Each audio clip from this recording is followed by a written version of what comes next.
¿Qué tal? Muy buenas tardes a todos y bienvenidos a un nuevo directo en el canal de YouTube, que también podéis seguir a través de otras redes sociales, como puede ser la red social X, Facebook, Twitch, LinkedIn, etc. Es un directo de los que mensualmente solemos acoger en el canal gracias a la implicación de la Universidad de las Hespérides. La Universidad de las Hespérides, como muchos ya sabréis, o lo sabéis, pues aprovecho para informaros ahora, es una nueva universidad en la que muchos estamos directamente implicados, que hemos, en cierta medida, claro, los impulsores principales han sido otros, pero bueno, hemos co-creado entre un grupo de liberales españoles con el objetivo de reflexionar rigurosa y científicamente sobre las principales disciplinas académicas y siempre integrando en todas ellas la reflexión y el análisis de la problemática de la libertad en sociedad. Y, bueno, pues la misión de la Universidad de las Hespérides es esa reflexión sobre los principios que permiten estructurar una sociedad de individuos libres y responsables y como parte, claro, de esa reflexión, de esa necesaria reflexión, pues también estos directos en los que de tanto en tanto hablamos sobre cuestiones de actualidad desde esa perspectiva que integra los valores y los principios de la libertad. Y hoy vamos a charlar sobre una cuestión que va cobrando una importancia creciente en la mayoría de economías occidentales, y es el problema del acceso a la vivienda por la sostenida elevación de los precios de los inmuebles. Vamos a hablar sobre por qué sucede esto. No es un problema específicamente español, sino, como digo, es un problema presente en la mayoría de economías desarrolladas. Y también vamos a hablar sobre posibles soluciones a este problema, que es un problema económico, social y también en gran medida político. La no acumulación de un patrimonio inmobiliario en muchos casos dificulta la acumulación de un patrimonio personal y, por tanto, vuelve a las personas dependientes de la asistencia financiera que proporcione el Estado. Y para hablar de todo ello tenemos a dos invitados muy especiales. En primer lugar, os voy a presentar a una persona que ya ha estado en más ocasiones en este canal y que además es vicerrector de la Universidad de las Hespérides, Gonzalo Melián. ¿Qué tal? Buenas tardes. Hola, buenas tardes, buenos días, depende de donde nos escuchen. Gracias, Juan Ramón. Además, Gonzalo es especialista en temas de urbanismo, con lo cual su aportación también será muy necesaria y muy bienvenida. Y además hoy, excepcionalmente, porque es la primera vez que viene al canal, no sé si será la última, espero que no, tenemos pues, a uno de los economistas, yo creo, más inspiradores dentro del pensamiento liberal libertario actual. Es profesor de economía en la Universidad George Mason de Estados Unidos y además un pensador muy original, muy rompedor en muchos ámbitos y muy riguroso en cada una de las afirmaciones que efectúa, aunque puedan parecer chocantes en muchos casos o en algunos casos la primera vez que se escucha. Y lo hemos traído, ahora voy a pronunciar su nombre, aunque obviamente si estáis en el directo ya lo habéis escuchado, pero lo hemos traído porque además el último libro que ha publicado versa sobre esta cuestión, que es sobre la problemática de la vivienda y cómo facilitar el acceso. Me estoy refiriendo a Bryan Caplan. ¿Qué tal? Muy buenas tardes. Hello, Bryan. Buenas tardes. Buenas tardes. Bueno, Bryan habla preferentemente en inglés. No es que no pueda hablar nada en español, pero le vamos a dejar expresarse su lengua nativa, que es con la que se sentirá desde luego más cómodo y en la que podrá aportar más valor. Y vamos a funcionar de la siguiente manera. Tanto Gonzalo como yo hablaremos en español y Bryan contestará en inglés. Por tanto, espero que tengáis un cierto dominio el inglés para poder seguir la conversación. Dicho esto, vamos a empezar. También nos intentaremos expresar con comentarios breves para que la traducción le llegue a Bryan de manera más o menos fluida y ese será el procedimiento que vamos a hacer. Lo primero que os quería plantear a los dos es a qué se debe el progresivo encarecimiento del precio de la vivienda, no solo en España, sino en el conjunto o en la mayor parte o en muchos países del mundo desarrollado. ¿Quieres empezar tú, Bryan? Si quieres, empiezo yo, Juan Ramón. No. So as I explained in my new book, Build, Baby, Build, The key problem is housing regulation. Governments have made it very hard to build anything new. The amount of permissions, the amount of rules is so high that this has really, what we say, strangled supply. So in the book, I go over the evidence on this. It's not really controversial among people that have actually looked at the data. It's just something that most people aren't really thinking about and most people aren't ready to hear. But in the book, I try to go and tell people as clearly as I can, government is the problem here. There is an abundance of cheap housing that the market is ready to supply if it is allowed to do so. O sea, que es un problema de insuficiente oferta para la creciente demanda y el que está estrangulando la oferta es el gobierno. Gonzalo, ¿cuál es tu perspectiva también al respecto, conocedor de las regulaciones urbanísticas? Sí, a ver, básicamente se espera que de aquí al año 2050 la población mundial crezca en que vive en ciudades, crezca más de 2.000 millones. Las ciudades tienen que crecer. En el mundo desarrollado, digamos en Europa y Estados Unidos, pues en muchos lugares tenemos una hiperregulación urbanística. Brian habla de regulación de viviendas, yo hablo de regulación urbanística. Es decir, las ciudades están, digamos, congeladas y no pueden ni crecer con nuevo suelo desarrollado, ni pueden, digamos, densificarse. ¿Por qué? Porque la regulación impide esa creación de nuevas viviendas, de nuevos desarrollos urbanos y de densificación. Si quieres, luego puedo entrar a explicar por qué se produce este proceso de densificación, que es esencial.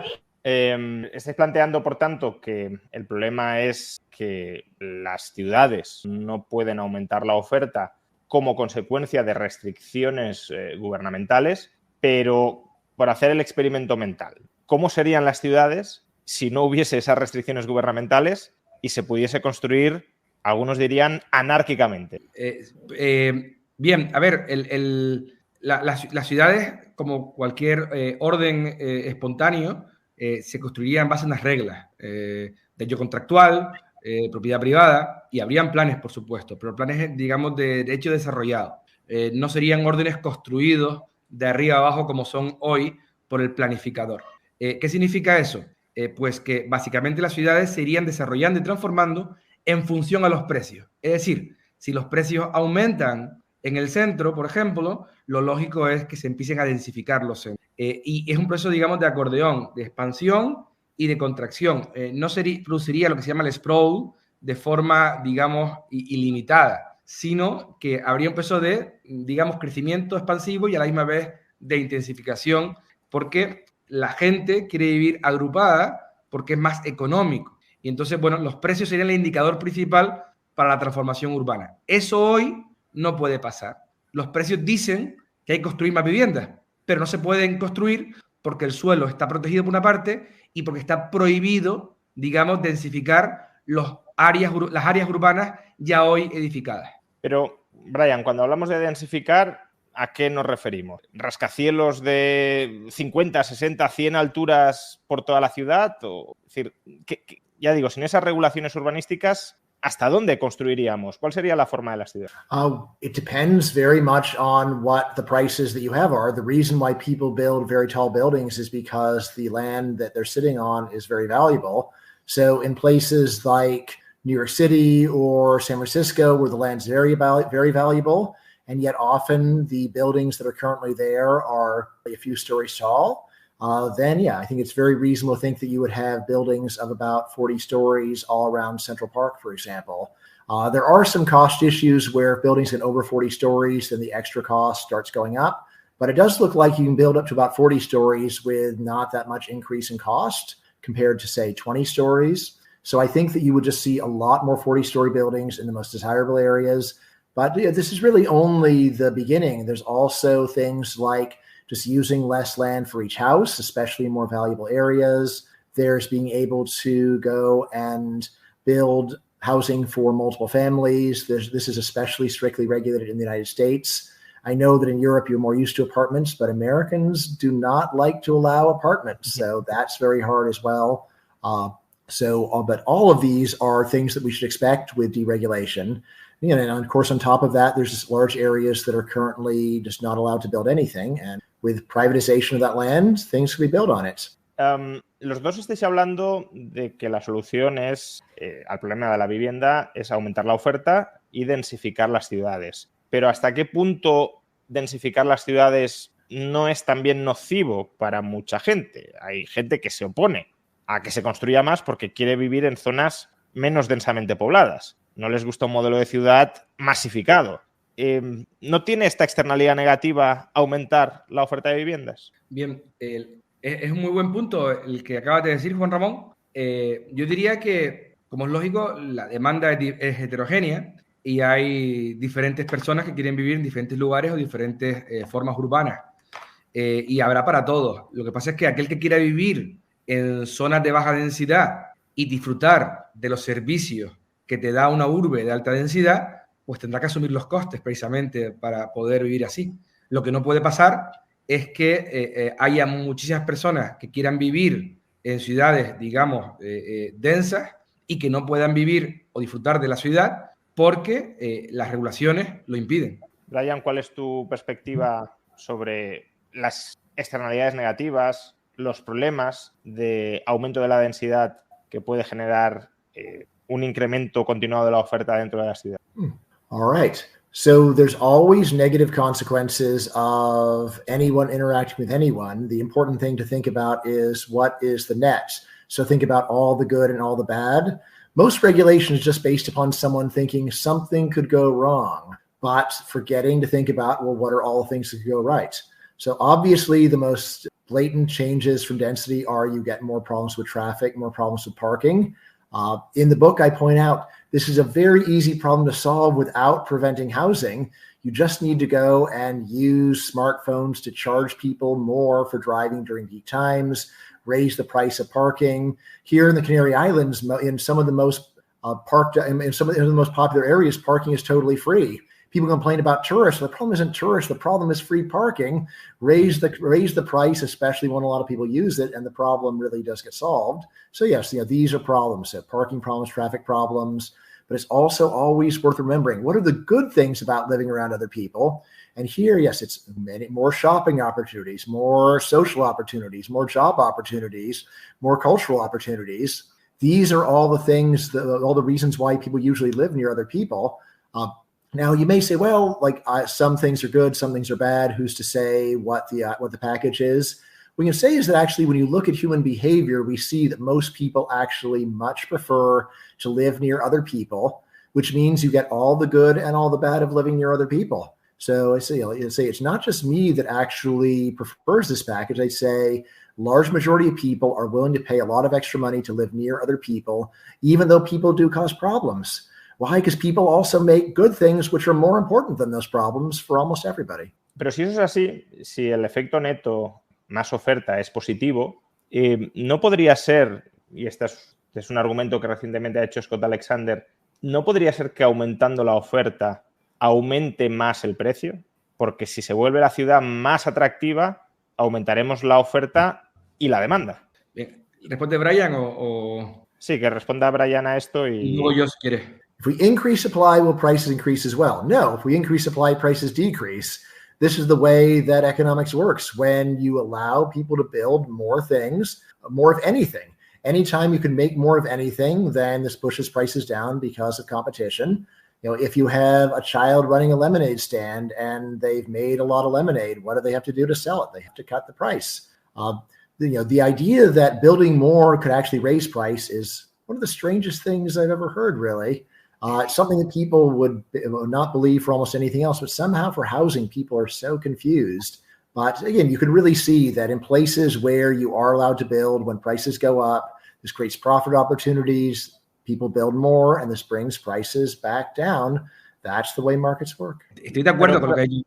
Pero quiero insistir en esta pregunta, porque yo creo que no es tan descabellado pensar que ciertos aumentos de la oferta puedan volver una ciudad mucho más atractiva y, por tanto, que la demanda pueda aumentar tanto o más que la oferta. Es decir, si el aumento de la oferta atrae más gente y eso genera externalidades netamente positivas, la demanda también puede aumentar tanto o más de lo que lo ha hecho la oferta. Es decir, si mucha oferta genera más oportunidades de negocio, más oportunidades de ocio, más utilidades, eso aumenta el valor de vivir en la ciudad y, por tanto, la demanda. Dejamos unos minutos para que puedan traducirle a Brian y luego, si quieren intervenir a Brian o yo mismo. Yes. So, like, are there some offsetting effects? Yes. But again, in the real world, when you increase supply, the overall effect is that prices go down. Yes, so you can imagine strange theoretical scenarios otherwise, but really there's not much reason to talk about them because that's not how things work in the real world. If it did, what would happen is business would just make even more until finally the price comes down, because as long as it's profitable to keep making something, business keeps making it. That's the whole idea of running a business. I can make more and make more money. Well, why don't I go and double my production? I'm still making money. I can double it again. Until finally you reach the point where prices are actually back down to cost. Sí, en algún momento, claro, aumentando la oferta, bajaría el precio, ¿no? José Hermosilla Carrasco, un poco tomando este guante, dice, si creas 100.000 viviendas nuevas en Madrid y se ocupan casi todas ellas de gente del resto de España y te crece la población en Madrid, ¿qué has arreglado en términos de volver más accesible la vivienda? Tienes 100.000 nuevas ofertas de vivienda y 100.000 nuevos demandantes del resto de España.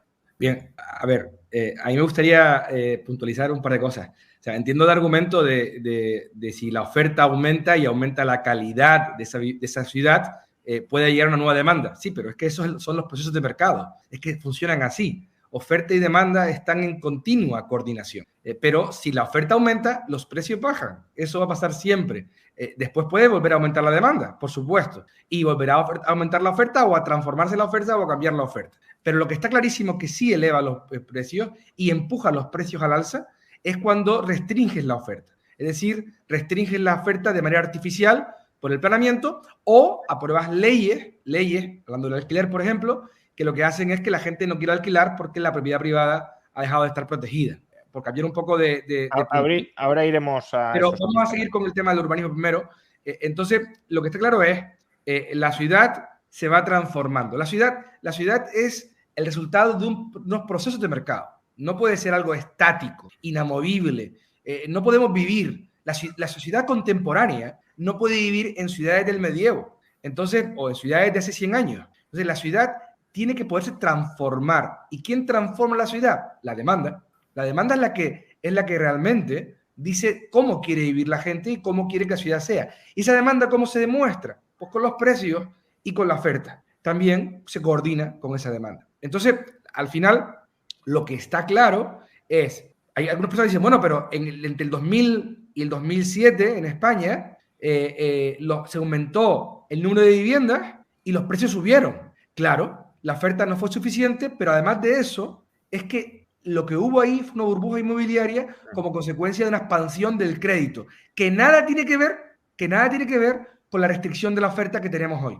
Es decir, una cosa es la restricción de la oferta que tenemos hoy, que empuja al alza los precios, y otra es un aumento del número de viviendas, pero añadiéndole una, digamos, expansión del crédito que hace que los precios aumenten artificialmente también, creándose una burbuja, y de hecho, en 2007-2008 se paró el crédito, se paró la burbuja, y los precios de la vivienda se desplomaron y demostraron esto. Es decir, la oferta aumentó y a medio plazo los precios bajaron.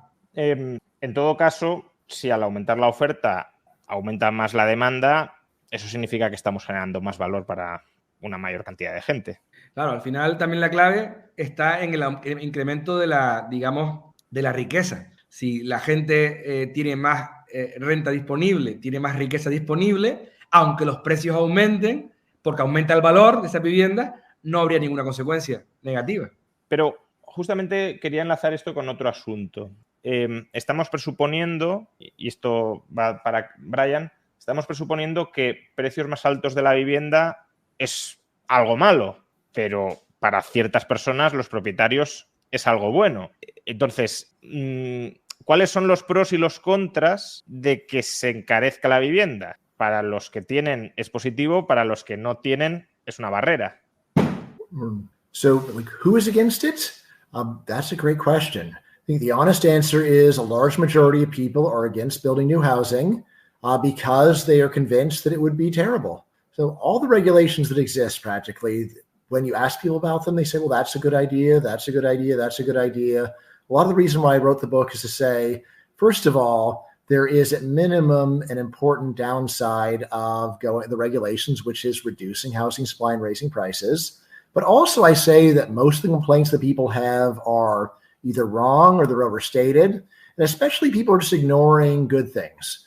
Whenever there's discussion about whether to approve a building, there is much more talk about everything that could go wrong than everything that could go right. And yet, just from the very fact people want to live in cities, we know that the main thing that happens is things are going right. But people are so cautious that they would rather stop billion-dollar projects just because of very small complaints. So yes, of course, people are worried about traffic and parking. These are the obvious ones. Like I say, there are much better solutions for traffic and parking problems than stopping construction. People are just worried about things looking bad. A lot of the reason why I did this book as a graphic novel was just to say, let's just go and imagine how things would look. Does it look bad? I think actually a deregulated world looks a lot better than the world that we have today. I say, for example, that if you see a beautiful area of nature, usually it looks better if there's also some human construction there. If you think about the Amalfi Coast in Italy, for example, it looks better because humans did something with it. If it was just nature, it would be good, but it's humans who take good things and make them great. So really, there's just a lot of things that a lot of complaints that people have where I think people are really just assuming the worst. A lot of it is just basic denial of economics and saying, look, I don't believe that developers will cut prices if you let them build more. And the whole point is, look, they're not doing it out of charity. They're doing it because of competition. If you build a lot more stuff, how will you get people to move in? You've got to cut the price if you want people to move in. This is the heart of economics in general, but it's one that people seem especially unwilling to accept for housing. Juan Ramón, me gustaría añadir algo a lo que ha dicho Brian, que comentó antes en el anterior comentario y en este comentario. Cuando la ciudad aumenta de densidad, no necesariamente va a haber más tráfico o va a haber peores condiciones de transporte. Es más, puede pasar como Madrid.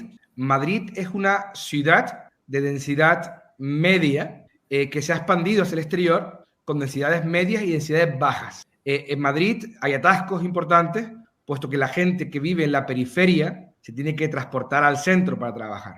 Aunque han incrementado considerablemente, gastando cientos de millones de euros en el metro, el transporte público colectivo, la realidad es que una ciudad así no puede funcionar el transporte público colectivo, porque tiene densidad media. Sin embargo, cuando incrementa la densidad, el transporte colectivo sí empieza a funcionar. No es deficiente, la gente elige usar el transporte colectivo frente al automóvil porque le es más fácil y más rápido y no necesariamente aumenta el tráfico. Solo quería añadir eso porque parecería que si aumenta la densidad hay una correlación con el aumento del tráfico y no necesariamente es así, es más bien todo lo contrario. Son varios los que están preguntando por el tema específico de las islas y creo que además esto es especialmente importante en una universidad como las Hespérides. Brian, ¿las soluciones que planteas también son aplicables a territorios donde hay poco espacio físico, como pueden ser Canarias o Baleares? Yeah, absolutely. I have been living in the Canary Islands for about the last 2 weeks. I've driven all over the island. Actually, the island is full of space, and people who say there's no room for more things here are just crazy. I don't even know I don't know what could even possess a person who has been to the Canary Islands and driven a car to think that there isn't more room. Most of the island is still uninhabited. So even just building the same kind of buildings that they're currently doing, there's room for 10 times as people. But obviously, a lot of what I'm talking about is changing the kind of structures. So yes, if you go and take advantage of modern construction techniques, you can build much taller buildings, which allow a very large number of people to enjoy prime locations. So yes, and really it's in the areas where people say nothing more can be done that usually there's way more that can be done. I mean, in the countryside, no one would be so crazy to say there's no room for more people. So, well, that's true. But even in a place that people think of as very built up, normally what's really going on is government has been not allowing developers to use the technology that we have had for 100 years, building tall buildings. If you go to Maspalomas in the south of the island, some of the most beautiful beaches in the world, and yet the hotels there, I didn't see any that were more than about 10 stories tall. You can build them 10 times that tall. It's easy. Also, if you just drive around a little bit more, you'll see, wow, they're spending 10 acres on a go-kart track. All right, I enjoyed the go-karts, but like you could probably put housing in there for thousands of people in the place where you have some go-karts. It all comes down to if you can get the pieces of paper from the government saying you're allowed to do it. There is almost unlimited room for expansion, even in areas where people say there's no room. But there's enormous amounts of room to build. It's not hard as long as government gets its foot off the backs of people that know what they're doing. Gonzalo, que algo sabes de la cuestión. I agree. Estoy totalmente de acuerdo con Brian.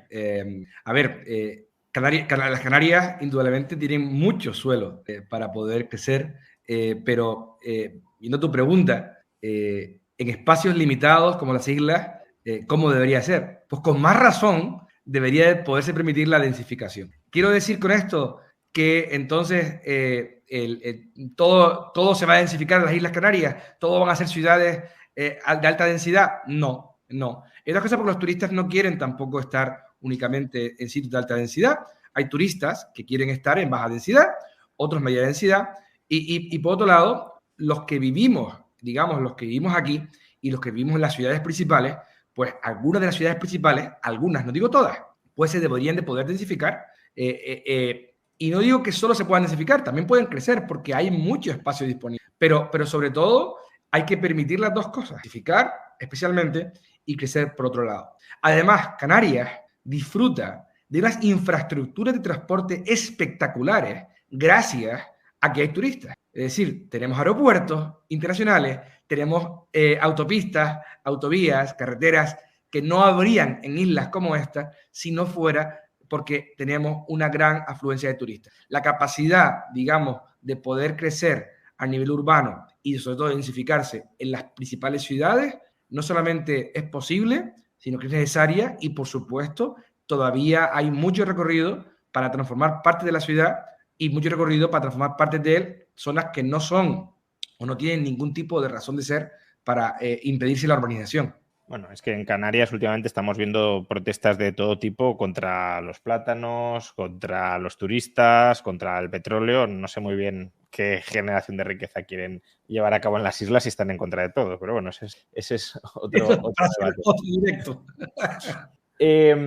Hablando de islas, y esto también para Brian. En ocasiones, Brian ha alabado, con matices, ha alabado el modelo económico de Singapur. Y en Singapur el régimen de tenencia de vivienda es fundamentalmente estatal, ¿no? Una especie de alquiler a 100 años vista. Es decir, ¿por qué no ir por esa dirección? ¿Cuál es el inconveniente de ese modelo de vivienda? Let's see. So there is a part in my book where I talk about Singapore, but mostly because people say that they have great public housing there and it's better than in the United States anyway. But I think you're talking about the model of just going and building very tall and dense and taking advantage of a small area. So if you've been to Singapore, you can see, wow, they've done so much with such a small space. You've got a very large population for that area, right? And even there, I think that they are underperforming. There's a lot more room for what they could be doing.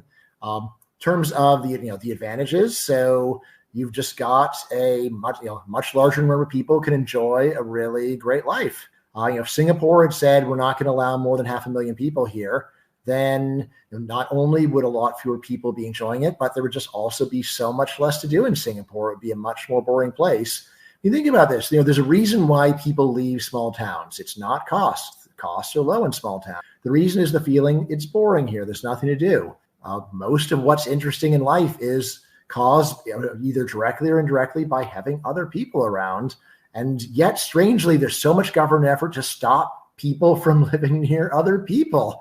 Like, why? Like, if you really want to avoid other people, it's not hard, it's cheap, and yet hardly anybody wants to do it. It makes much more sense to say that developers can do what they want with their property, which in areas where people really want to live, this means they're going to build a lot of housing so a lot of people can enjoy it. Voy a preguntar esto en inglés porque creo que ha habido un problema aquí. The question is not regarding the density of population in Singapore, but the regime of property in Singapore, because most houses are government owned, or at least they are leases for 99 years. So yes. What is the advantage or disadvantage of that regime? Why we shouldn't copy that model? Because many people is defending to import that model into, for instance, into Spain, that everything is owned by the government and it is leased for 1 century, but then it goes back to government. Why shouldn't we embrace that model? Right. Okay. So now I understand what you're talking about. I mean, the most obvious thing is to say it barely makes a difference whether you own something forever or 99 years. If you've ever done the math where you just calculate what's the value of owning something for the next 99 years versus forever, it's actually a very small difference. You've got to know a bit of calculus to understand as to what the disadvantage is. What's the disadvantage of getting government involved in a vital industry, which means that it is even easier for them to go and mess it up. Now, I will say Singapore is an especially reasonable and low corruption country where when government is involved, they don't screw things up as badly as they would in, say, the United States or Spain. But still, there's problems and there's risks. But for other countries that are not well functioning, that are not good at handling corruption problems, to go and try to copy it, it's like the best case scenario is it barely makes any difference. And more likely what happens is you wind up putting additional problems in front of the second most important industry in the world. Right. The first most important industry in the world is food. That's the most important. If you can only have one, have food. But the second most important is shelter, housing. And yet this is one where people are so hostile to building and are so likely to demonize people just for doing the job of putting a roof over our heads. And why? It's pretty hard to understand. And yet it is a popular dogma all around the world. Developers are evil and have to be stopped. Esto también lo voy a preguntar en inglés porque creo que es un tema... But I want to link this with your discussion, your paper against Georgism, because what's the reason why we should allow owners of house to earn monopolistic rents instead of sharing socially that public dividend on housing? I mean, what's the social value of being owners of a house when we could be just tenants? Right. Okay.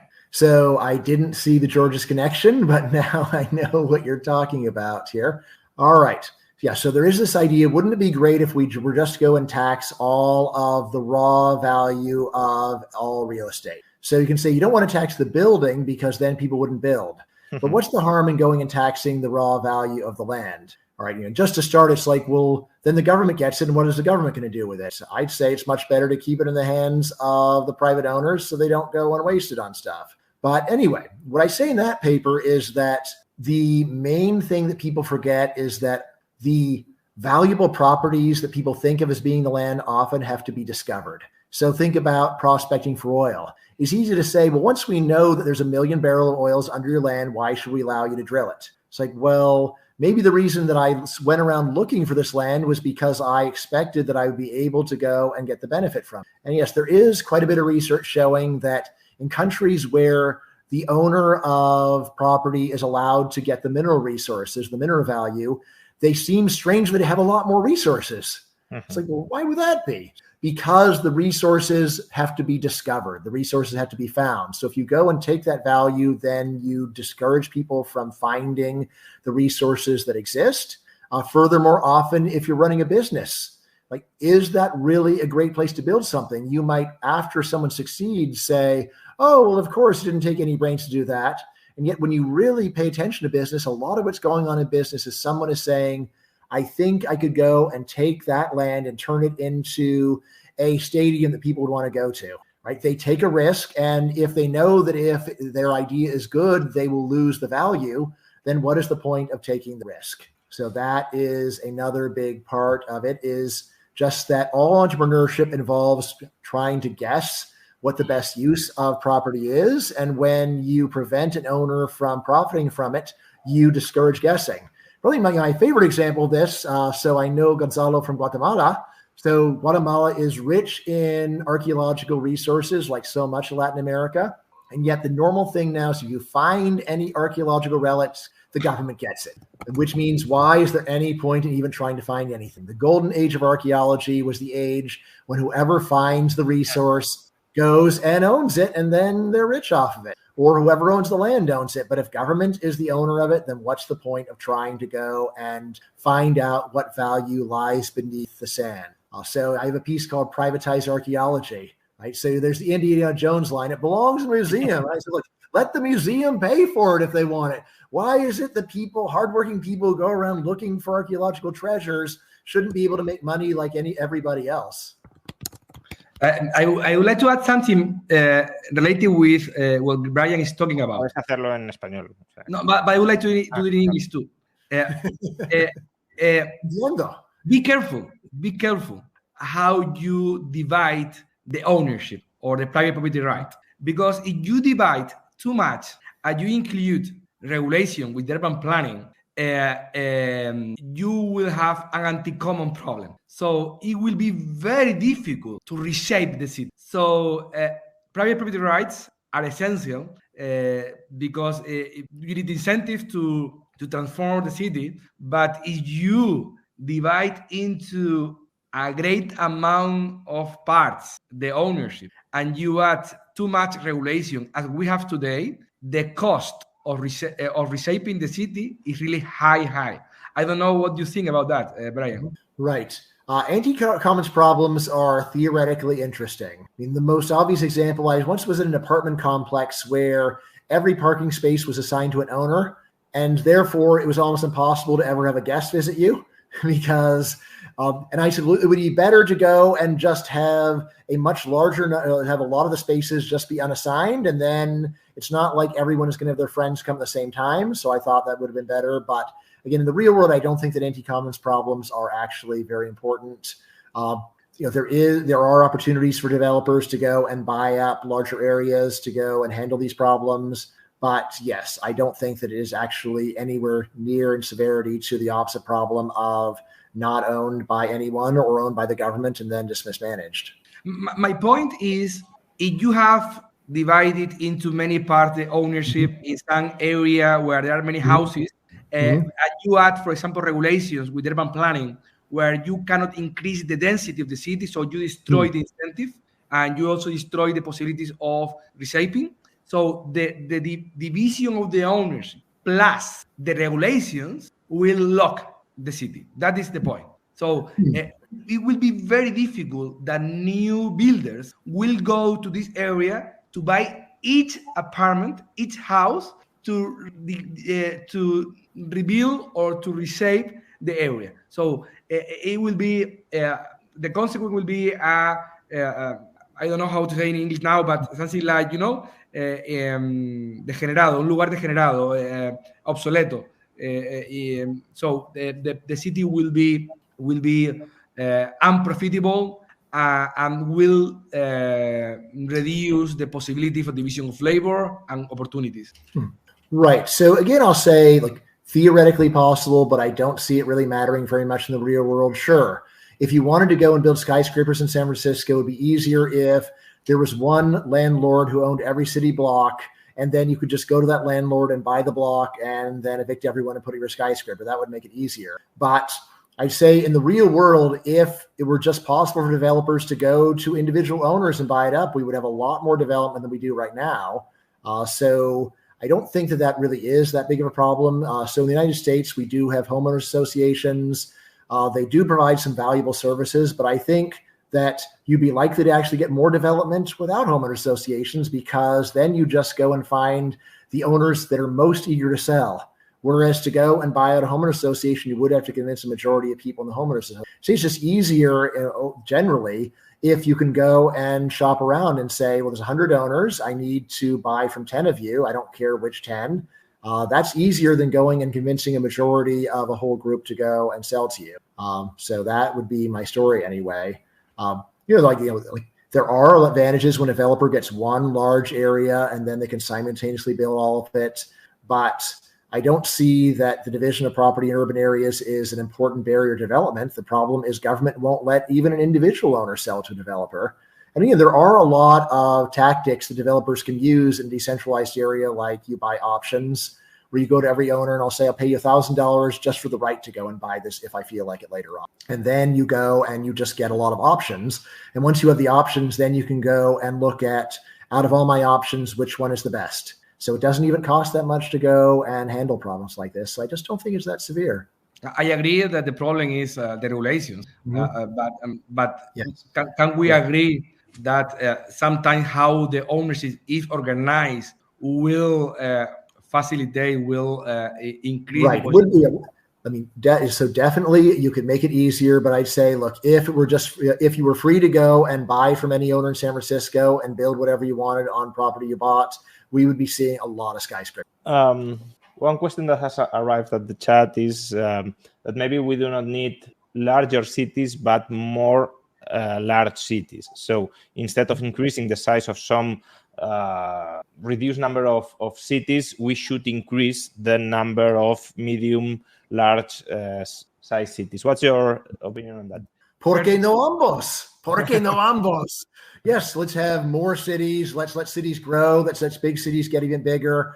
Yes, there are a lot of different options. And what's great about free markets is they let people try a lot of different ideas and see what actually works. I can understand the appeal of let's take a smaller city and let's expand it. On the other hand, I can also see the appeal of I want to be able to live in the most exciting city on earth right now. I don't want to have to go and hope that the city is going to get a lot more exciting over the next 20 years. So, let people do all of those. In the United States, the federal government owns about 25% of all the land in the country, and state governments own another 9%. If you were to privatize this would allow developers to create totally new cities where nothing exists right now. So you could do that as well. I think it'd be great to have more startup cities and just to try that out. Then we might find out Gonzalo's right and that there's an incredible advantage to being able to have an entire city's worth of land to go and turn into a completely new development. But yes, let's try it all. Estoy de acuerdo, totalmente de acuerdo. Y me gustaría añadir una anécdota, Juan Ramón. En España hay una región, Brian, que se llama Castilla-La Mancha. Donde está pues ciudades como Toledo o Guadalajara, entre otras. Bien, en Castilla-La Mancha está prohibido desarrollar ciudades que tengan más de 1 metro cuadrado construido por cada metro cuadrado de suelo. Está totalmente prohibido por ley y por plan. La ley, digamos, de la región prohíbe que se pueda desarrollar ciudades con más de 1 metro cuadrado construido por cada metro. Nueva York, Manhattan, tiene 25 metros cuadrados construidos por cada metro cuadrado de suelo. ¿Qué significa eso? Es imposible producir o generar una ciudad como Nueva York en ningún área de Castilla-La Mancha porque la ley lo prohíbe. Another question that has arrived at the chat and I think is quite interesting is why during the last decades the new construction of housing has diminished all over the world? What has happened that we are building less than we used to? Right. So my story is that regulation around the world has gotten stricter. Even if the law hasn't changed, there's still a person who enforces the law. So if you need a permit, their law can be the same, but the person providing the permits can just make it a lot harder to do it. So I say that is the main thing that's been going on, is that the regulations have gotten stricter, more regulations, but also even with given regulations, people are just very reluctant to allow further building. And again, I say like these restrictions are generally popular because people are rarely thinking about the negative effects on prices and availability. And on top of that, they are so focused on the worst case scenario. What's the worst thing I can imagine happening? Let's assume that'll happen and let government save me, instead of doing what a reasonable person does, which is, well, what's likely to happen? See, I think there was still a question about La Mancha. Let's see, that it was getting translated for me. No. What I was saying, Brian, what I was saying is in Castilla-La Mancha, is not allowed to build or to develop any city with more than 1 meter square per meter square of land. In Manhattan, the density or the buildability is 25 meters square per meter square of land. So the regulation, the law, impede totally to develop any city like New York. Wow. As we know, New York is a horrible city that people don't like. Yes. It's famous for having people complain and then pay a pile of money to live there. Curious, right? It's almost like people are saying things they don't really mean. Another issue that is arising in the chat, and I think it's also interesting, is because I want to know your public choice perspective on this, Brian, the relationship between regulation of housing and corruption, because here in Spain we have quite experience on that, and I think it's a global topic. Maybe politicians are increasing regulations because they can take personal advantage on them. What I would say is that if the laws were enforced to the letter, it might be hard to build anything. So I've got a lot of sympathy for corruption that allows people to go and at least bend the rules enough to get permission to build things. You're right that you can imagine that politicians would deliberately create rules purely in order to stop something good, in order to get a bribe. Again, I think that's probably a minor problem. I think the major problem are the regulations that are in plain sight that everybody knows about. Regulations saying, like, you just cannot build a skyscraper without getting permission. It's almost impossible to build. Regulations where there's some way around it. At least it's not as bad as the regulations that are enforced puritanically. You're like, no, absolutely not. We will never allow it no matter what. If people have that attitude, then you are really in a tough spot, because this very basic necessity you can't make. And finally, also related to regulation, here in Spain, we are nowadays discussing the possibility of banning vacation apartments as a way of repressing demand and therefore increasing effective supply of housing for Spaniards. Should we do that? What are the pros and the cons of that measure? Right. So tourism and selling real estate to foreigners is one of the best industries that Spain has. You've got a great climate, you've got great food, you've got great entertainment, you've got great people. People all over the world want to get a piece of Spain, and then regulators say, let's not allow it. Let's go and not go and produce the goods that are actually desired by the world. Like, what folly. It's like, how about instead of preventing foreigners from buying homes, you allow Spaniards to build homes so there's enough homes for the foreigners and the Spaniards? It is just a crazy mentality. It's like, you have this incredible advantage. You have a great industry, and instead of going and saying, how can we go and take maximum advantage of it, people say, no, I'm going to complain, and I'm going to go and try to stop one of the best things that Spain has. It's crazy. Bueno, it's a good sum up. It's crazy, but it's our political class. Like every country should want to have this problem of foreigners want to buy your homes. That's a sign that there's something nice in your country. Like if people do not want to go and buy homes in Siberia, as far as I know, right now, like the fact that people want to do that's a sign that you're doing something good. And if you're doing something good, you don't want to say, well, let's not. You want to say, how can we go and really get a lot of value out of this? And it's obvious, build, build, build. And that's the title of my book, Build, Baby, Build. Governments sometimes are fighting for attracting foreign direct investment, and in some cases they are trying to repeal it because they don't want that particular class of foreign direct investment, such as, for instance, buying houses. But it's too wrong that the problem that we have with this, in this case, is created by governments, by regulation. So they created the problem, and when they face the problem, they add more regulations that will not solve the problem, even will create more disadvantage. So not only unintended consequences, directly disadvantages. So it's really crazy. Qué loco. Qué loquísimo. Qué loquísimo. Loquísimo. ¿Es correcto? Loquísimo. Es loquísimo. One last question before ending the live show. Another issue that we are discussing currently in Spain is rent control. Rents are increasing too much, and they are expelling young people from cities because they are not able to afford the rent.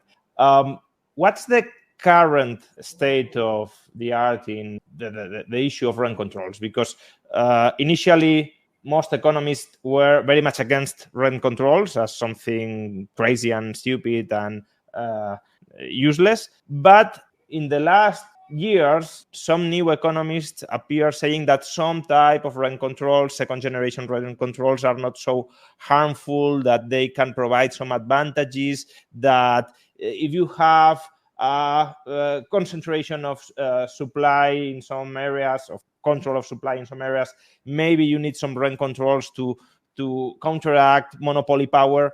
What's your take on this? You first, Ryan. Yeah, this is so absurd. Like, if you go to any economics textbook, they will explain the problems with rent control.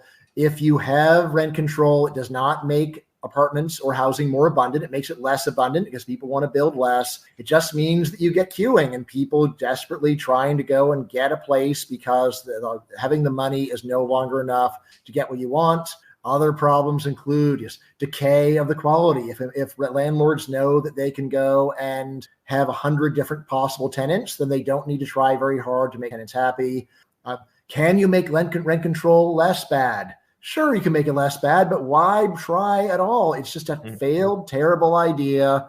And to go and make it less bad, it's like, all right, yes. You could say, well, it only applies to old structure. All right, yes, but every new structure eventually becomes an old structure. And so I'm going to build something, and then 20 years from now, then that'll be subject to rent control. That's, again, something that people will have in mind. So, yes, rent control is a terrible idea.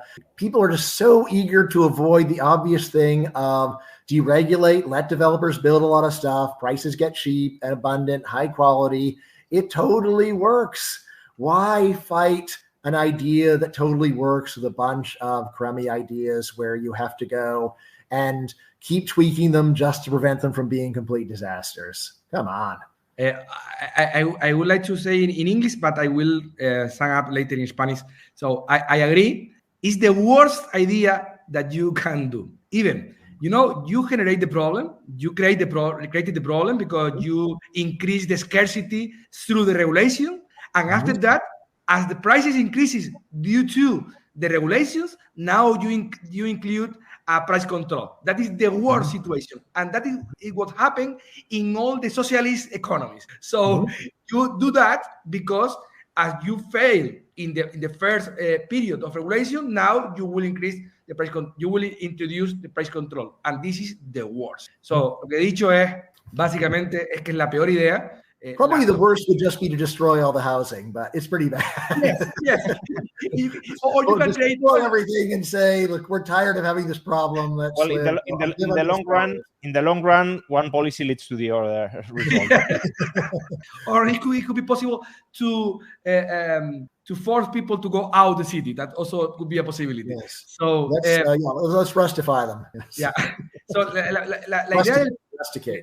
la idea de control de precios es la peor posible. La realidad es que los precios han aumentado porque la oferta no puede aumentar. Es una consecuencia de las regulaciones del gobierno. ¿Y el gobierno cuál es la solución que propone? Controlar precios.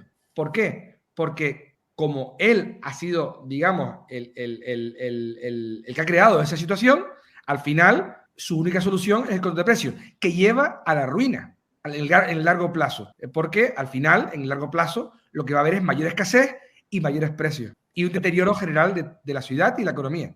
But Brian, and no, for sure we must end. What's your opinion on why politicians are doing this? I mean, if all these policies are so crazy, so absurd, so negative, why are they doing what they do? It is because they don't know the basics of economic science. It is because voters are asking them to restrict new buildings because they want to keep the price of their homes high. Why do you think housing policy is the one that we are suffering almost every place in the world, not just in Spain, because Spanish politicians are the worst political class in the world, but this is something quite common in every country? So in my book, I have a whole chapter on this, and I say, look, the one big problem is economic illiteracy. Most people just refuse to accept that building more housing reduces prices. That's one problem. Another problem I say is innumeracy. people go and mention very tiny problems with building new things and then say, so it should never be done. Another problem is paranoia, like the sky will fall. It will be a total disaster if we go and allow this. So I think these are the real problems. I don't think that the self-interest of homeowners is very important. In fact, there's research in the US finding that homeowners and tenants have very similar views on this. It's not a selfish effort to go and get higher prices. It's rather what's usual in politics, which is a very confused effort to advance the good of society without a lot of attention being paid to, will it work? What are we really doing? Do we even know what we're talking about? Then politicians, mostly they are trying to go and get power by telling people what they want to hear. I think that politicians probably have a better sense of what's really going on. I think politicians do realize that if they would go and allow more building, there'd be very large benefits.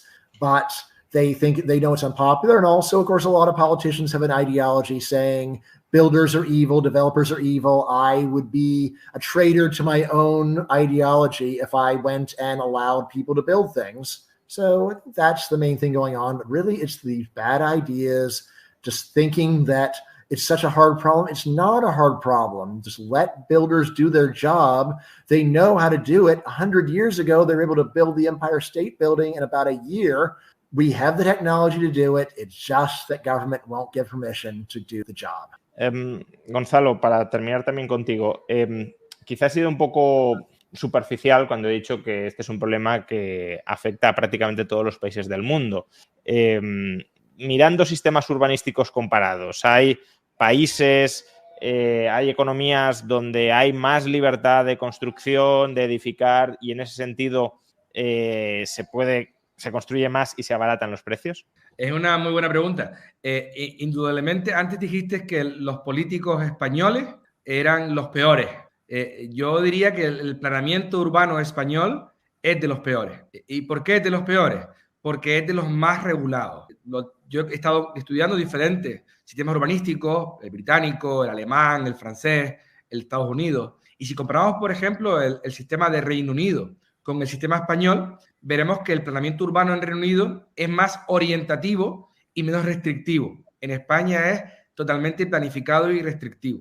Entonces, a mayor restricción, a mayor regulación, a mayor, digamos, imposibilidad de entrada, a mayor dificultad de entrada de agentes económicos, de empresarialidad, para poder transformar la ciudad, pues mayores problemas habrá en el largo plazo. Entonces, realmente no es solamente que los políticos españoles sean especialmente malos, sino que el modelo urbanístico español heredado del franquismo, que es el que tenemos hoy, es especialmente regulado. Es una planificación al máximo nivel. Y eso incrementa aún más los problemas. En otros países, donde también hay regulaciones urbanísticas que son dañinas, los problemas pues son menos graves o digamos que hay cierta entrada al mercado. Pues hasta aquí llega nuestro directo de hoy con un invitado muy especial, Brian Kaplan, un economista. A los que no lo conocéis os recomiendo encarecidamente que lo sigáis, y a quienes sí lo conocíais, pues supongo que habréis disfrutado como era esperable que disfrutarais. Simplemente recordaros, Brian Kaplan justamente acaba de publicar su último libro sobre este tema, sobre cómo solucionar el problema de la vivienda, Build Baby Build, Science and Ethics of Housing Regulation. Lo tenéis disponible en Amazon, en Amazon España también, para quien lo quiera adquirir y leer. Y también he de decir que si estamos entrevistando a Brian Kaplan, no solo es porque haya publicado este último libro, sino porque, como veis en el fondo de la pantalla de Brian, Brian ahora mismo está visitando la Universidad de las Hespérides y, de hecho, en la Universidad de Verano de la Universidad de las Hespérides va a ser uno de los profesores que va a impartir clase. Gonzalo, coméntanos un poquito más sobre la Universidad de Verano de la Universidad de las Hespérides, sobre los cursos de verano de la universidad, que serán en Lanzarote. Yo mismo también estaré 3 o 4 días por allí dando algunas sesiones. No sé si quedan plazas disponibles, si no, pero que se vayan anotando en la lista de espera para el año que viene. Cuéntanos un poquito sobre. Bien, pues la Universidad de Verano de la Universidad de las Hespérides es una oportunidad única para poder convivir con otros estudiantes y con profesores de la Universidad de las Hespérides, tanto, digamos, los internos como visitantes, como Brian Kaplan, y Habrá multitud de actividades académicas de diferente tipo, discusiones, debates, conferencias, y también habrá otro tipo de actividades como aprender a hacer surf o cineforos, entre otros. Dura una semana, es en Lanzarote, y el programa pues lo pueden ver en Verano H, lo pueden buscar en Google, verano.h, y pueden ver el programa completo. Y bueno, realmente, si no me equivoco, quedan alguna plaza, pero no estoy seguro, porque creo que esta mañana ya se terminaron, pero no estoy seguro, 100% seguro. Pues llevo 2 días malos y no he podido ver todos los correos electrónicos. Pero indudablemente no solamente abierto a los alumnos de la Universidad de las Hespérides, sino también a otros estudiantes que quieran participar en esta Universidad de Verano y que creemos que va a ser inolvidable. Bueno, esperamos. Entre otros, pues tendremos a Juan Ramón Rayo, a Brian Kaplan, a Milán Sobastos, a Manuel Llamas, a Eduardo Fernández y otros muchos profesores, Martín Krause. No me quiero dejar son muchos más, pero no me quiero dejar a nadie atrás. Y también hay que decir, Gonzalo, que quien no se puede apuntar a la universidad de verano, sí se puede apuntar a la universidad reglada a partir de el mes de septiembre en los programas de grado y de posgrado que ofrece la universidad. Sí, los programas de grado comienzan a finales de septiembre y los de máster o de posgrado comienzan a final de octubre. Y por supuesto, pues en estos momentos estamos en el proceso de admisión abierta y les animo a que al menos se acerquen a las puertas abiertas para conocer nuestra universidad, que creo que de verdad les va a gustar lo que van a poder ver. Pues ya lo sabéis, si queréis obtener más información de la Universidad de las Hespérides, una universidad en la que tenemos el placer de contar con profesores visitantes como Brian Kaplan y en la que humildemente, también he de decirlo, pues soy decano de la Escuela de Grado y por tanto de alguna manera supervisor o cosupervisor de algunos de los programas que impartimos en esta universidad, pues búscate información sobre la Universidad de las Hespérides, universidad online, 100% online, pero que también hace actos presenciales o eventos presenciales como la Universidad de Verano. Thank you very much, Brian. Muchas gracias, Gonzalo. It's been a great pleasure. Okay. Muchísimas gracias a todos. Adiós. Muchas gracias, Brian. Muchas gracias, Juan Ramón. Hasta otra. Y a todos los demás, pues espero que hayáis disfrutado de este directo, un directo pues a caballo entre inglés y español, pero creo que las ideas fundamentales de esta discusión han quedado bastante claras. El problema principal de la vivienda es un problema de oferta y la política que hay que seguir para volver más accesible la vivienda es permitir, ya no impulsar activamente, sino permitir que la sociedad civil y el mercado incrementen la oferta de vivienda allí donde es efectivamente demandada.